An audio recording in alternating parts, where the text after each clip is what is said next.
question. I don't understand. Like, I've been raised fundamentally, and like, I'm searching for truth really hard in my life right now.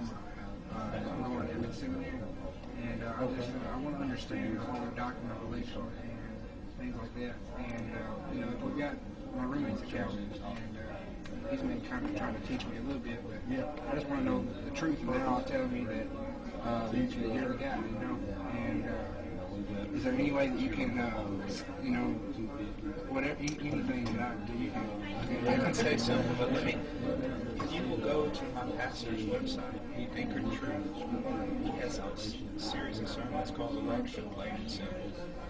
Some of the best you'll ever hear. AnchoredTruth.org. Election, Plain and Simple. What it all comes down to is this. You only have to answer one question. Is man radically depraved? That's the only question you have to ask. Because if he is, if he's truly dead in his sin, if he truly hates God, if all men are equally evil, and they are, and the question is, how are you standing here right now believing God while some of your friends are more moral than you still hating God? What happened? If you say you opened up your heart, I'll say no, you didn't. Because the Bible says God opened up Lydia's heart. If you say, well, I repented, many of the repentances and evangelical grace and all the confessions, it means it comes from God as a gift. You say, well, I believe. He came out Ephesians the 2 doctrines of grace. also is a gift. He's kind of pulled away from them a little bit by even moving to the church. I know the Bible says, that no man cometh to God unless he be drawn by water. So, I know that. My question is but he went is the grace, the offer of salvation for all men, or did God sit back in eternity and say, it's for you, you, and you, and you, you're going to go to hell? See, first of all, the problem is this. Let's say there's no election at all. Okay? Let's just start from there. There's no election. All right. And he said he would be only now, there was like 2 or 3 people. let's say that men really are radically depraved and no man can come to God unless God draws them. So God comes down to every man and says, anyone who will bow their knee to me, anyone who will accept my Son as their Savior, will be saved. Since every man is radically depraved, they all hate God. They all blaspheme Him, turn around, walk away, and go to hell. The whole world goes to hell. Is that God's fault? Let's say that really is the reality.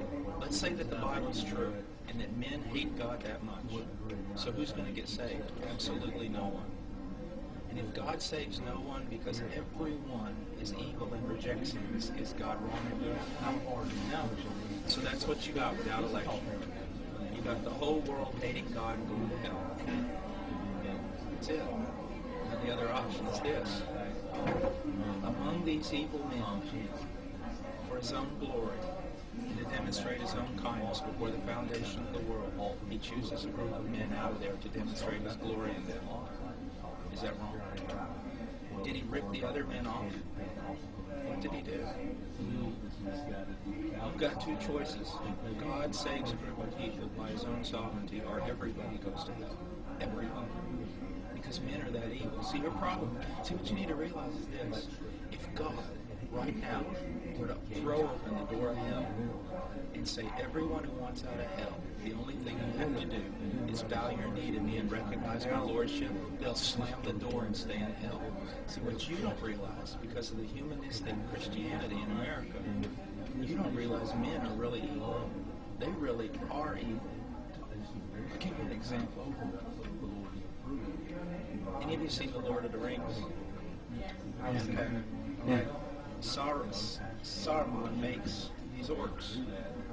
They come out of the ground evil. Evil. Alright? Aragorn, all the heroes in the movie, slaughter them like they were, insects. Slaughter. And every time an orc gets killed, what are they doing? Why? Because those orcs really are evil. They are evil. There's your problem. You don't think men are. Men really are evil. Men really deserve hell. They really do. And I believe that. I know why.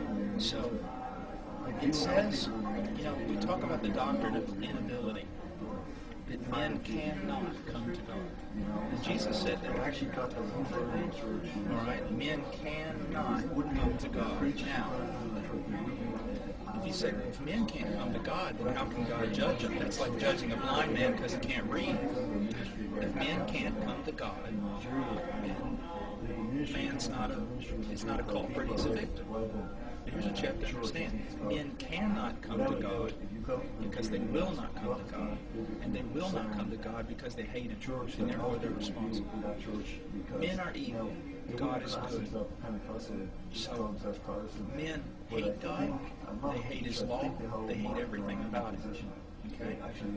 It says of Joseph's brothers, they could not speak to him peaceably.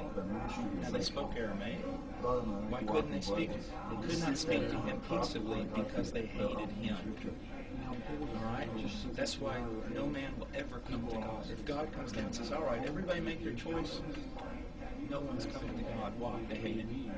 And that's why they're judged for their inability, because their inability is moral. They really hate God. So you've got a whole human race. Every one of them's fallen. Every one of them hates God. God comes down and says, who wants to be saved? Everybody blasphemes the name of God and walks into hell and slams the door. That's what you got. Because men really are evil. And if out of that God says, but for my own glory, I am going to redeem the people and give them to my son. By my own choice, by my own sovereign election. He's done wrong to no one. These are the guys I would agree with. And Now, how does he save them? Here's a question. Are you spiritually dead prior to conversion? Well, then how do you come to Christ? If you're spiritually blind, how do you see Him? He draws me into it. But you're a dead man. If some of it has to do with you, you're a dead man. If God calls your name, you hate Him. You're not going to come. You're going to run farther away from Him. That is why in all, listen very carefully, in all the Christian confessions, the old Christian confessions, in the Reformation, early Baptist confessions, you have been raised on this. If you believe in Jesus, you can be born again. All the early Baptist confessions say you must be born again in order to believe in Jesus. That's the difference. Because if I tell a dead man, look, you're dead, but there's a hospital over here, we can put some electrodes on you, so get up and follow me over to the hospital. It's nonsensical. He's dead. If he can get up, he doesn't need to go to the hospital. So when Jesus looked at Lazarus, he said, Lazarus, come forth. There's a problem. Lazarus is dead. How does he hear the command? The command not only must be given, the moment the command is given, Lazarus must be resurrected to be able to even hear the command and respond. That's why you probably heard the gospel for many years. And you're sitting there, you didn't care, no big deal, maybe you made a profession of faith, nothing. And then one day, the gospel's preached and the blinders taken off, and not only that, you want it. Because some people say, well, what God does is He draws us all to a certain point and gives us a choice. There's only a problem. If God only illuminates the mind of the sinner, then the more the sinner sees God, the more he's going to hate Him. So He not only illuminates the mind, He changes the heart with a new heart. The first time you look at Jesus and you say, I love Him, I'm irresistibly drawn to Him, I want Him more than anything.